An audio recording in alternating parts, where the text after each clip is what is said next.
Serbian power. I'm gonna start working on LS swap for a 60 shit, I don't remember. It's a Belair. Anyway, it's a cool car. I'll do a video of it. You guys are definitely gonna wanna subscribe to this because there's gonna be some cool videos coming up. I'm gonna try and give as much information as I can about the LS swap. I'm very familiar with them. I've done, I don't know, 20, 25, 30, I don't even know anymore. Lots of them.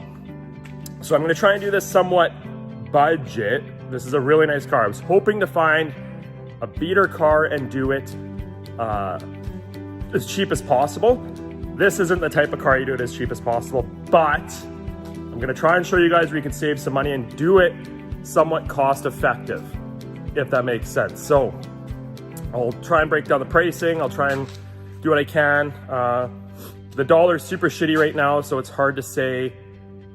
I'm gonna convert it to American dollars. I just don't know how accurate it's gonna be with COVID-19 and the dollar being so poor right now, how accurate the pricing is gonna be. But I'll try and do the best I can. For example, I generally build my own harness. I was able to buy a harness out of China, like basically COVID in a box at this point.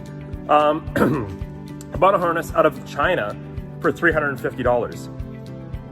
Is it gonna work? I don't know, but generally I spend $800 on just connectors. This is Canadian money, by the way.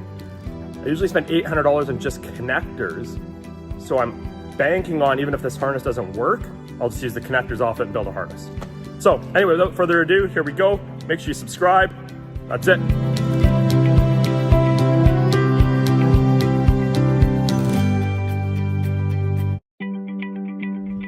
Out with the old, in with the new. You'll see things like this has that clutch style fan on it. And this is what I was talking about. It's good to start with a vehicle that's already rear wheel drive. The nice thing about the 350 to the LS is the heater lines are on the same size, so we'll basically use these, right? We can leave the battery here, it won't be in the way. The mounts will be similar. We'll have to do something with the exhaust system yet. Trans is on the same side. The nice thing about this is a turbo 350, but the 700 R4 and the 4L60 both have the linkage on the same side, so that makes the shifter easier. Run into a little hiccup here, like this is linkage. We're running a throttle body, right, with a throttle cable. But this should be a pretty straightforward swap. It's gonna be fun to do. So here's the reasons why your truck LS is not gonna work. Everything isn't gonna work. Let's start with the basics. These accessories stick out way too far. These are truck accessories. Clutch fan could work, I guess, if you're into that, but obvious electric fan. AC will never clear the frame mounts on just about anything that you're swapping into unless you get really creative. Heater hoses, that'll actually work, but the water pump won't, so that doesn't work. The intake is way too high. See how high it is above the valve covers? You'll see that the LS6 intake sits down here, so you'll never get your hood closed. If you're swapping this into a F body, the firewall or wiper cowl actually comes up to here, so you'll never fit this underneath there. Manifolds are in the wrong spot, stick out too far. You could use a starter, you could use the motor mounts, I guess. EGR valve is for emissions, but we're not getting into that. Oil pan. See how it right there comes forward, where it comes forward? See that line back there? That's where it should be on an F-body pan, allowing it to clear the subframe. So that's everything that won't work on here. You could use the throttle body, I guess.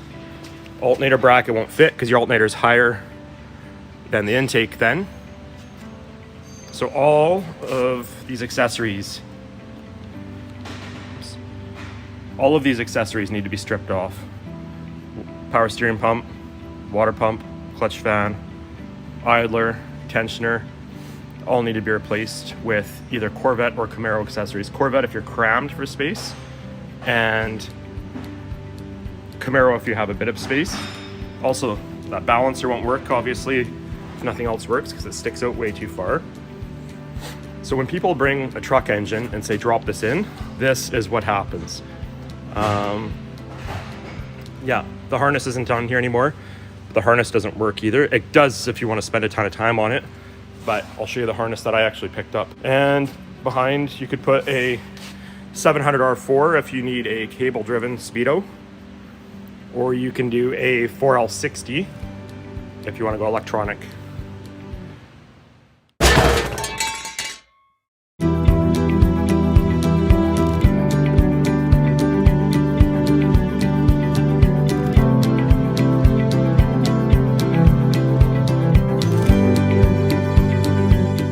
And this is what you're left with that you're actually going to use. Get a new dipstick tube, they're like 12 bucks. Balancer has to come off yet. Might as well get new knock sensors. But this is your LS swap. This is what's useful out of that whole thing we took off. Might as well get a new coolant temp sensor, they're like 17 bucks. Not a lot left. If you put the low mount alternator on, you have to drill and tap that hole there. The oil pan has to be changed yet. The F body oil pan is shallower up here, and then comes along and drops down back over here, which lets it clear the subframe. So if you can weld aluminum, you can modify this pan, but otherwise you're stuck spending 500 bucks on a new oil pan. Canadian again.